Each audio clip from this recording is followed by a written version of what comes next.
Hey there friends, welcome to the vid. In this vid I'm going to talk about what you can do to cope with your DPDR and how to best manage and get through this holiday season, particularly for my American viewers. The 4th of July holiday is coming up, but this can relate to any type of holiday no matter where you're from, and it might be a really big thing that causes a lot of anxiety, and you might find that your DPDR is flaring up. Everything that you can do about that. And if you don't know who I am, my name is Dan, and I help people recover from DPDR and anxiety using a one-on-one coaching or the Freedom course. There might be a lot of dread brewing within you right now, thinking about what is going to happen during this holiday season. And it might be things like, I really am not comfortable talking to people, and now I'm going to have to go and be social, or I'm going to have to show up and pretend that everything is okay when it's not. You're worried that your DPDR is getting worse. You're worried about what happens if I have a panic attack when I'm at this event. What happens if my DPDR really flares up and I get really spaced out? What happens if I'm not able to cope? And probably these thoughts within themselves are actually making you worse right now.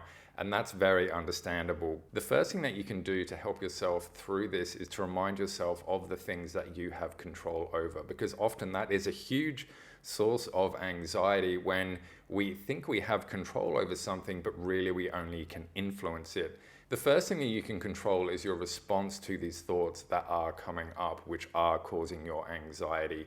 And really there's sort of two main options that you can do here. You can, one, follow those thoughts, sit there and dwell on it, or you can, number two, not sit on those thoughts and dwell on them. And I know that might sound easier said than done, and how do you actually do that? So for example, if a thought came in your mind like, oh, I'm really dreading going to this thing, then that's just gonna spiderweb out into lots of other thoughts, which is just gonna compound it and magnify it. And that's what's gonna happen if you allow it. But another way that you can tackle this is you can have this thought that pops into your head, and you can sort of say to yourself something like, look, this is just an anxious thought. I don't necessarily know if it's true. I know if I follow it down the rabbit hole, it's going to make me worse. But if you just accept it and let the thought be there and get on with your day, then the thought is just going to dissipate by itself. The second thing you can do to help yourself is to realize that anxiety really loves biases. So if you consider yourself an anxious person, and if you're already saying to yourself, I'm going to hate this, I'm not going to like it, I'm going to be anxious, what if this happens,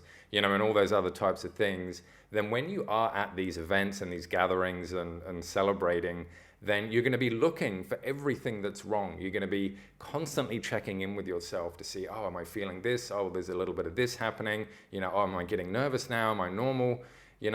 What you tend to do is that when you look for stuff, you find it. So instead of just perhaps being at these events and just feeling whatever it is that you feel and just letting it be, you're going to be looking for ways that you are anxious, because you've already told yourself that you are going to be anxious at these events. And then what you can do is you can do the confirmation bias of getting to these events and seeing everything which you perceive as making you anxious and go, see, told you I was going to be anxious, without actually realizing that there's lots of other stuff actually happening here, but you're only laser focusing on the stuff which is making you anxious. So if you are aware of this, then you can make sure that you sort of counter that when you do go to these things. And the third and final thing that you can do to help yourself, and I'd recommend that you really do try this, even if you've never tried it before, is to go into these situations with curiosity, with an open mind.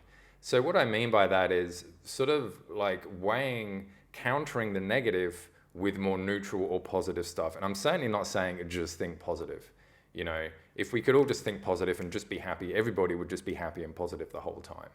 But what I'm saying is that because you are so biased towards looking for the negative, and everything you see and hear and all the information going in your mind is running through that negative, anxious filter, then if you can sort of remind yourself of the more neutral stuff, then this is really going to help you. And so how you can actually do that with an open, sort of curious mindset is to sort of say to yourself, if the thought's going through your mind of what if XYZ happens, you could counter that by saying, well, what if it doesn't happen?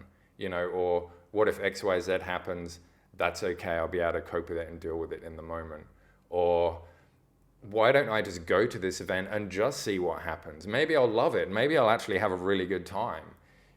So this is sort of training your brain a little bit to look at more of everything that's happening rather than just one specific anxious thing which is happening. And the more that you can do that, the more it is going to start to see these more neutral and perhaps even more positive things rather than just going here the whole time. And if you do need help with your recovery, then now is the best time to join the Freedom course, because it is a step-by-step guide about exactly what you need to do and when you need to do it to be able to recover from DPDR and anxiety. The link to that is down in a pinned comment and the description, and I hope to see you in there. And until next time, I'll see you in the next video.